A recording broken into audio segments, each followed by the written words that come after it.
বাংলাদেশের ইতিহাসে একটি অন্যতম শ্রেষ্ঠ ভাষণ, গেটিসবার্গের ভাষণের সাথে যে ভাষণকে তুলনা করা হয়, যে ভাষণে এই নিপীড়িত, নির্যাতিত, বঞ্চিত, শোষিত বাঙালি উজ্জীবিত হয় 1971 সালে মহান মুক্তিযুদ্ধে নিরস্ত্রভাবে ঝাঁপিয়ে পড়েছিলেন। সেই সময় আমরা শুনেছি, বাঁশের লাঠি তৈরি করো, বাংলাদেশ স্বাধীন করো। বিশ্বের বুকে পাকিস্তানি সামরিক যে শক্তি, দুর্দর্শ একটি সামরিক বাহিনী পাকিস্তানের ছিল, সেই দুর্দর্শ সামরিক বাহিনী কামানের সামনে বাঁশের লাঠি নিয়ে এই বাঙালি জাতির বুকের তাজা রক্ত ঢেলে দিয়েছে একমাত্র সর্বকালের সর্বশ্রেষ্ঠ বাঙালি জাতির জনক বঙ্গবন্ধু শেখ মুজিবের 7 মার্চের ভাষণের পর। কি মোহনী শক্তি, কি ঐশ্বরিক শক্তি, যেই আঙ্গুলের ইশারা তৎকালীন সময়ে 7.5 কোটি বাঙালিকে একটা জায়গায় দাঁড় করিয়ে সেই পাকিস্তানি দুর্দর্শ শাসক গোষ্ঠীর বিরুদ্ধে যুদ্ধ করতে ঝাঁপিয়ে পড়ার জন্য উৎসাহ দিয়েছে। যে মানুষটার জন্ম না হলে আমরা চিন্তাই করতে পারি না আজকে আমাদের অবস্থা কি হবে। আমি প্রায়ই বলি, পৃথিবীর ইতিহাসে, পৃথিবীর সৃষ্টির ইতিহাসে এই আশরাফুল মাখলুকাত, সৃষ্টির সেরা জীবটি স্বয়ং সৃষ্টিকর্তা অনেক শখ করে, অনেক আশা নিয়ে সৃষ্টি করেছে। সেই সৃষ্টি যখন কোন দুর্দশার সৃষ্টি হয়, কোন রকম অরাজকতা, অত্যাচার, নিপীড়ন, নির্যাতিত এই সৃষ্টির প্রতি নেমে আসে, তখন মহান সৃষ্টিকর্তাই কিন্তু যুগে যুগে একজন মহামানব সৃষ্টি করে। ঠিক আজ থেকে প্রায় 950 বছর পূর্বে সারা পৃথিবীর মানবতা যখন নিরন্ঠিত, মানুষ যখন অসহায়, ঠিক সেই সময়ে এই মানব জাতির কল্যাণের জন্যে মহান সৃষ্টিকর্তা একজন মহামানবকে পাঠিয়েছেন। আজ থেকে 950 বছর আগে উনি হলেন আমাদের নবী করিম সাল্লাল্লাহু আলাইহি সাল্লামকে যদি শেষ নবী ঘোষণা না করতেন, তাহলে ইনি হতেন শেষ নবী। যেহেতু নবী আর উনি আল্লাহ তাআলা পাঠাবেন না, উনাকে পীরানি পীর দস্তগীর বড় পীর আব্দুল কাদের জিলানী রাহমাতুল্লাহ আলাইহি উনি এই পৃথিবীর বুকে পাঠিয়েছিলেন মানবতার কল্যাণের জন্য। সেই তারিখটা ছিল রমজান মাসের 1 তারিখ এবং মার্চ মাসের 17 তারিখ। ঠিক 950 বছর পরে, আজ থেকে 100 বছর পূর্বে, ঠিক একই দিনে রমজান মাসের 1 তারিখ এবং মার্চ মাসের 17 তারিখ সারা বিশ্বের মানবতা যখন লুণ্ঠিত, একদিকে শোষক আরেকদিকে শোষিত, এই শোষিত বঞ্চিত মানুষের জন্য মহান সৃষ্টিকর্তা আরেকজন মহামানবকে আমাদের মাঝে পাঠিয়েছেন। ইনি হলেন আমাদের জাতির পিতা, সর্বকালের সর্বশ্রেষ্ঠ বাঙালি বঙ্গবন্ধু শেখ মুজিবুর রহমান। 1920 সালের 17 মার্চ, পহেলা রমজান, বাংলাদেশের গোপালগঞ্জের ডঙ্গিপাড়ায়, অজয়পাড়ায় জন্মগ্রহণ করেছে। জন্মগ্রহণের পর থেকেই ডান পিঠে তার মা বাবা সবাই জানতো এই ছেলে একদিন অনেক বড় হবে, খোকা থেকে যুবক, যুবক থেকে নেতা, তারপরে বঙ্গবন্ধু হয়ে এই বাঙালি জাতিকে মুক্ত করার জন্যে সারাটা জীবন এখানে আমাদের শ্রদ্ধাভাজন নেতা মুশফিকুর আহমেদ বলেছেন যে ৭১-এর আগে আমরা হয়তো দু একজন জন্মগ্রহণ করেছি, যারা আছে ৭১-এর পরেই অনেকের জন্ম। ৭১-এর আগের ইতিহাস আপনারা উপলব্ধি করতে পারবেন। তৃতীয় শ্রেণীর নাগরিক ছিলাম আমরা পাকিস্তানের,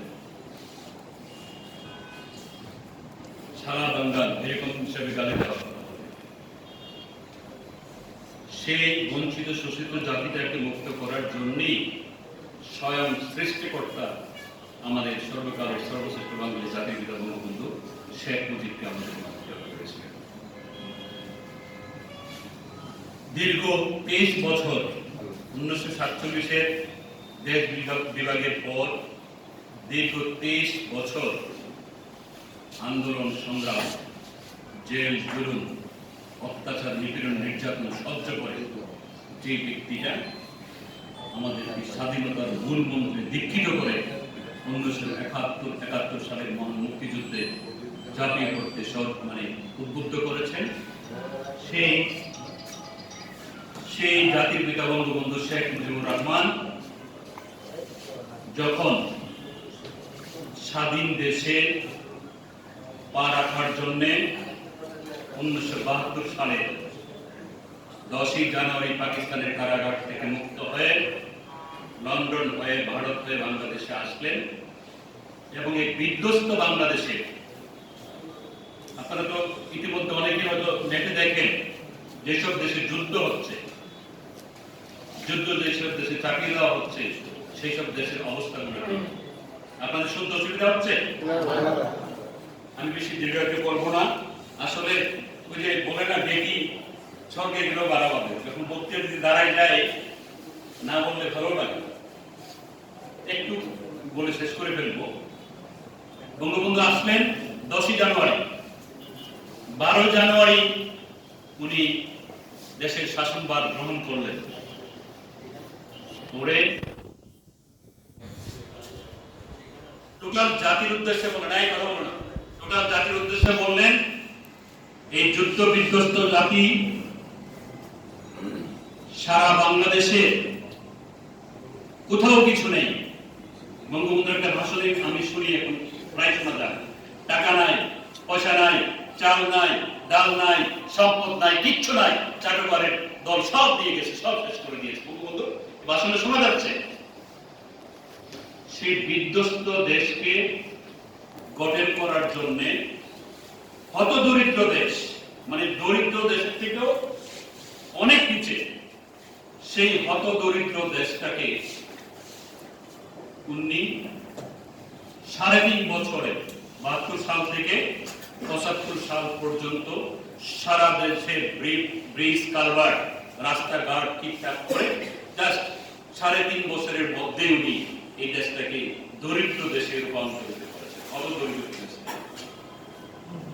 যেমন আমরা অনুন্নত দেশ থেকে উন্নত দেশের দিকে দাবিত করছি, সেই সময় চক্রান্ত, মহান মুক্তিযুদ্ধের সময় চক্রান্ত ছিল। সেই চক্রান্ত দ্বারা দানা বাঁধতে বাঁধতে 1975 সাল পর্যন্ত গড়ালো এবং অনেক গোয়েন্দা সংস্থা অনেকেই বঙ্গবন্ধুকে বলেছেন যে বঙ্গবন্ধু চক্রান্তের গন্ধ পাওয়া যাচ্ছে। বঙ্গবন্ধু হেসে উড়ে দিয়েছেন যে সারা বিশ্বে দুর্দর্শ বর্বর শাসক হলো পাকিস্তানি শাসকরা, আফগান পাকিস্তানিরা। সেই বর্বর শাসক দুর্দর্শ সামরিক জানতা আমাকে আমার গায়ে একটা লোমে আঘাত করতে পারে নাই, আর এই বাঙালি যেতে আমাকে ষড়যন্ত্র করে আমি বিশ্বাস করি। কি বিশাল হৃদয়ের মানুষ, কি বিশাল মনের অধিকার এই বাঙালি জাতিকে এরকম ভাবে বিশ্বাস করেছে। আর আমরা সেই বিশ্বাসে গায়ে কুড়াল মেরেছি। কত বড় দুর্ভাগ্য জাতি আমরা, দুঃখ লাগে, কষ্ট। 1975 সালে 14 আগস্ট দিবাগত রাতে ঢাকা ক্যান্টনমেন্ট থেকে অনেকগুলো ট্যাঙ্ক গোলা বারুদ নিয়ে 600-এর উপরে সোলজার ক্যান্টনমেন্ট থেকে বেরিয়ে জাতির জন্য সহ অনেককে হত্যা করার জন্য পরিকল্পনা করে ধীরে ধীরে ধীরে ধীরে এগিয়ে আসবে। আমরা কত বড় দুর্ভাগ্য জাতি, কেউ আমরা বুঝতে পারলাম না। ক্যান্টনমেন্টে হাজার হাজার সোলজার, সেনাবাহিনীর প্রধান উপপ্রধান, অনেক মেজর, অনেক কর্নেল, ব্রিগেডিয়ার তারা ছিল। আমরা কেউ জানতে পারলাম না এই ট্যাঙ্কগুলা কোথায় যাচ্ছে, কেন যাচ্ছে, কি পরিমাণ চক্রান্ত। বঙ্গবন্ধুকে 10 জানুয়ারি দেশে আসার পরে যারা মহান মুক্তিযুদ্ধকে থামিয়ে দিয়ে পাকিস্তানের সাথে কনফেডারেশন করার জন্য চিন্তা করেছিলেন, তারা বঙ্গবন্ধুর খুব কাছে চলে গেল। বঙ্গবন্ধুকে মুক্তিযুদ্ধের টোটাল ইতিহাসটাকে বুঝতে দেন নাই, তারা বঙ্গবন্ধুকে ঘিরে ফেললেন। যারা ত্যাগী মহান মুক্তিযুদ্ধকে পরিচালনা করেছে তাদের বঙ্গবন্ধুর সাথে তাদেরকে যোগাযোগ করতে দেওয়া হয়নি, ব্যক্তি দেওয়া হয়নি, তাদেরকে সরিয়ে দেওয়া হয়নি। চক্রান্ত এমন ভাবে করা, চিন্তা করা যায়।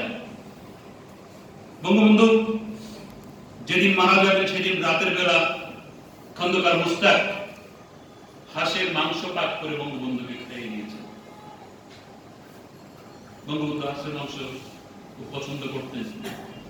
কি পরিমাণ জঘন্য মানসিকতা হতে পারে আমরা চিন্তা করতে পারি, কি পরিমাণ।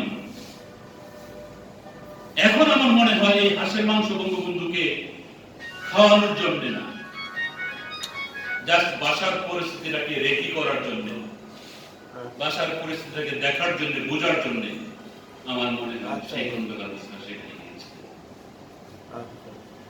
দেখে এসে সারা বিশ্বে, আপনারা জানেন সারা বিশ্বের মুসলমান তাদের উদ্দেশ্যে যখন 1975 সালের 14 আগস্ট দিবাগত ভোর রাতে আযান হচ্ছে, আসসালাতু খায়রুম মিনান নাওম, নামাজ থেকে, ঘুম থেকে নামাজ উঠতো, ঠিক সেই সময় এক জাত গুলি টোটাল 32 বাড়িটাকে রক্তে রঞ্জিত করে ফেলল, রক্তে প্লাবিত করে ফেলল। রক্ত ঘুরিয়ে 32 থেকে বঙ্গোপসাগর পর্যন্ত চলে গেল, যে বিশাল মানুষটার রক্ত। সেই লাশ বঙ্গবন্ধুর সিঁড়িতে পড়ে আছে, বঙ্গবন্ধু মাতার লাশ সিঁড়িতে পড়ে আছে, রাসেলের লাশ মায়ের উপরে পড়ে আছে। সেইখানে আওয়ামী লীগেরই দুঃখ লাগে, তারা আওয়ামী লীগ না, এখন যারা শেখ হাসিনাকে ঘিরে আছে, কষ্ট হয়, দুঃখ হয়, চিন্তা হয়, ভাবনা হয় কি হবে। সেই সময় আওয়ামী লীগেরই খন্দকার মুস্তাক লাশ পড়ে আছে, উনি প্রেসিডেন্টের শপথ দিচ্ছেন, সাথে অনেকগুলো আওয়ামী লীগের মন্ত্রী সবাই যোগ দিয়েছেন। চিন্তা করা যায় চক্রান্ত কত কঠিন। কিন্তু কি হলো, ঠিক 15 আগস্ট থেকে 3রা নভেম্বর, কয়দিন, 2.5 থেকে 3 মাস, আগস্ট, সেপ্টেম্বর, অক্টোবর, নভেম্বর, সেই খন্দকার মুস্তাক আর ক্ষমতা করতে পারল না। এটাই চক্রান্ত। যাদেরকে দিয়ে চক্রান্ত সাকসেস করা হয় তাদেরকে থাকতে দেওয়া হয় না, এটা নিয়ম। তার কারণ হলো যিনি চক্রান্ত করে ক্ষমতায় আসে সে আবারও যে কোনো কিছু ব্যাপারে চক্রান্ত করতে পারে। এই জন্য তাদেরকে, যাদেরকে দিয়ে চক্রান্ত করে করানো হয় তাদেরকে বেশি দিন ক্ষমতায় থাকতে দেওয়া হয় না।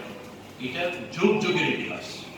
সিরাজউদ্দৌলার সময় মীর জাফরের ইতিহাস এরকম, পরবর্তী সময় খন্দকার মুস্তাকের ইতিহাস সেইরকম। কিন্তু নেপথ্য থেকে যারা এই চক্রান্তের সাথে জড়িত হয়ে খন্দকার মুস্তাক সহ আওয়ামী লীগের কিছু বেঈমানদেরকে সংগঠিত করে ঘটনাটা সংগঠিত করেছে, ঠিক তাদেরকে কিন্তু আর 3 মাসের পরে ক্ষমতায় থাকতে দেওয়া হয় নাই। কিন্তু যারা এটা করেছেন ঠিক তার পরপরই তারা ক্ষমতা